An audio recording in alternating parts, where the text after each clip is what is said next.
नवरात्रीमध्ये चप्पल का घालत नाहीत? कारण ऐकून थक्क व्हाल. नमस्कार मित्रांनो, आज मी तुमच्यासाठी खूप विचार करायला लावणारा प्रश्न घेऊन आली आहे आणि तो म्हणजे नवरात्रीच्या काळामध्ये चप्पल का घालत नाहीत? अनेकांना वाटतं की हा केवळ धार्मिक प्रथेचा भाग आहे किंवा फक्त परंपरेतूनच चालत आलेली गोष्ट आहे. पण प्रत्यक्षात यामागे खूप खोलवर विचार, शास्त्र, आरोग्यदायी कारण आणि आध्यात्मिक तत्त्वज्ञान गाठलेलं आहे.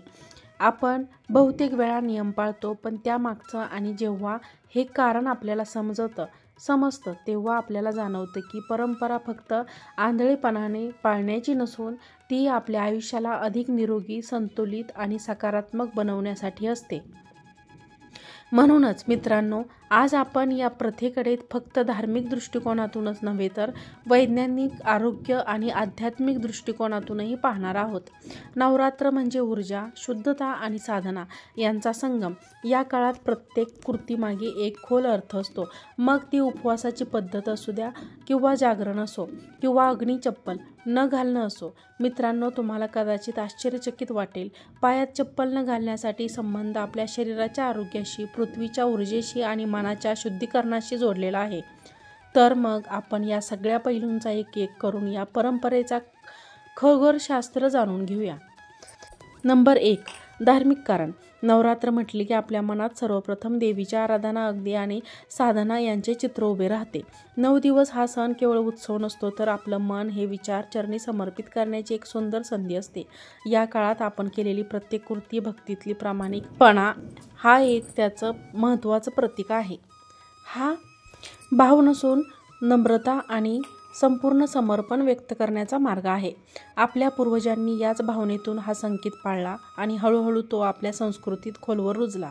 नवरात्रीचे 9 दिवस म्हणजे साधेपणा, शिस्त आणि भक्तीचा मुहूर्त रूप. या दिवसामध्ये उपवास करणाऱ्यांचा नियम पाळणं आणि संयम राखणं यामागे एकच हेतू असतो: आपल्या जीवनातून अहंकार कमी करणे आणि मन शुद्ध करणं. पायांच्या चप्पल न घालणं हे त्यांचं जिवंत उदाहरण आहे. जेव्हा आपण चप्पल बाजूला ठेवतो तेव्हा आपण आपल्या अहंकाराला बाजूला ठेवतो.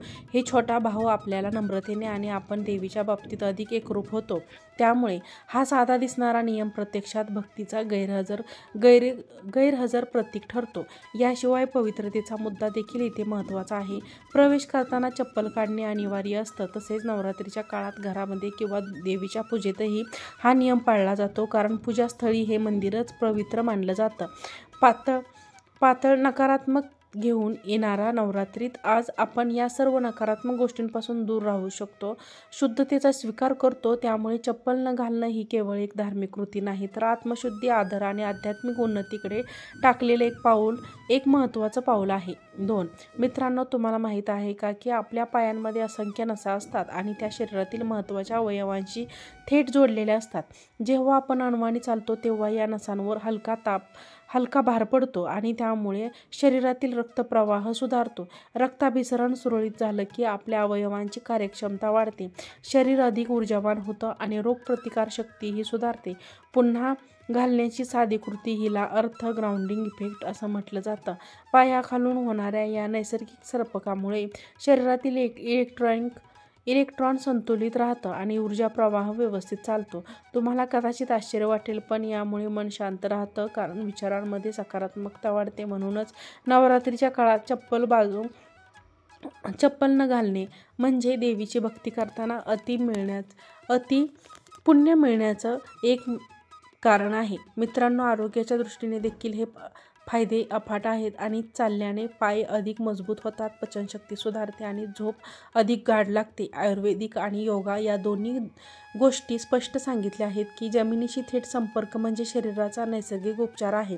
म्हणूनच आपल्या पूर्वजांनी नवरात्रीत अनवाणी राहण्याची परंपरा सुरू केली. आज विज्ञानाच्या भाषेत सांगायचं तर ही केवळ श्रद्धा नाही, तर आपल्या आरोग्य, ऊर्जा आणि मानसिक शांततेसाठी दिलेला एक अमूल्य जीवन सिद्धांत आहे. नंबर 3 आहे सांस्कृतिक व सामाजिक पैलू. मित्रांनो, आपली ग्रामीण संस्कृती बघितली की तिला सौंदर्य शेतात काम करतील हळूहळू परंपरामध्ये मिसळलेल्या या धार्मिक प्रथांचा काही भाग बनल्या. यामुळे नवरात्रीसारख्या पवित्र काळात अनवाणी राहणं ही प्रथा बदलली, ज्यामध्ये श्रद्धा आणि दैनंदिन जीवनाचा सुंदर संगम दिसतो. नवरात्र म्हणजे शिस्त, संयम आणि आत्मनियंत्रण शिकवणारा सण. उपवास करणारा, नियम पाळणं, देवीच्या भक्तीत रमणं या सगळ्यांमध्ये शिस्तीला मोठं स्थान आहे. या काळात आपण साथ, संयम आणि नम्रतेकडे परत जावं. ही छोटी सवय आपल्याला अहंकार कमी करून आपल्याला देवीच्या भक्तीत एकरूप करते. नवरात्रीला आणखी एक सुंदर पैलू म्हणजे एकतेचा भाव. जेव्हा हजारो भक्त मंडळी एकत्र येऊन पूजा करतात, गरबा खेळतात किंवा देवीचे नामस्मरण करतात, तेव्हा सगळेजण अनवाणी असतात. यामागचा संदेश अगदी सोपा आहे. देवासमोर आपण सगळे समान आहोत.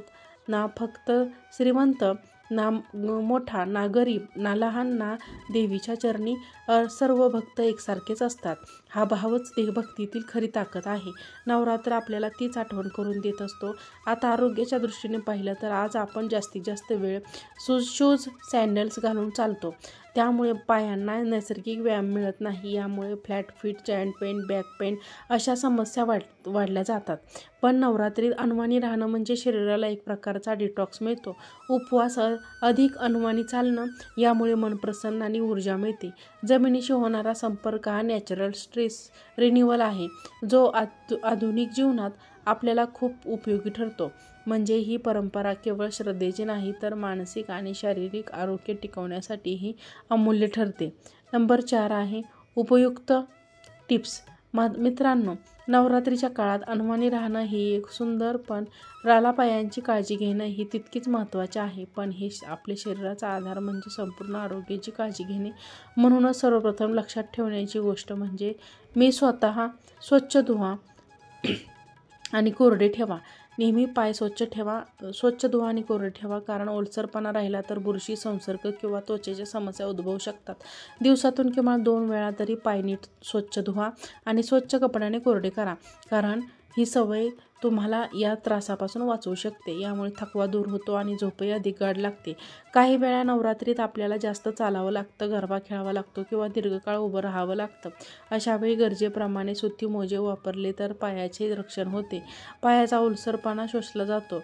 हे छोटे छोटे उपाय म्हणजे उपवासासारखेच आहेत. ते शरीराला शरीरातून संतुलित राखत असतात आणि आरोग्य टिकवतात. नवरात्रीचा अनुभव अधिक आनंददायी करतो. तर मित्रांनो, नवरात्रीमध्ये चप्पल न घालणं हा फक्त अंधश्रद्धेचा भाग नाही, तर ध्यान, आरोग्य आणि अध्यात्म यांचा सुंदर संगम दडलेला आहे.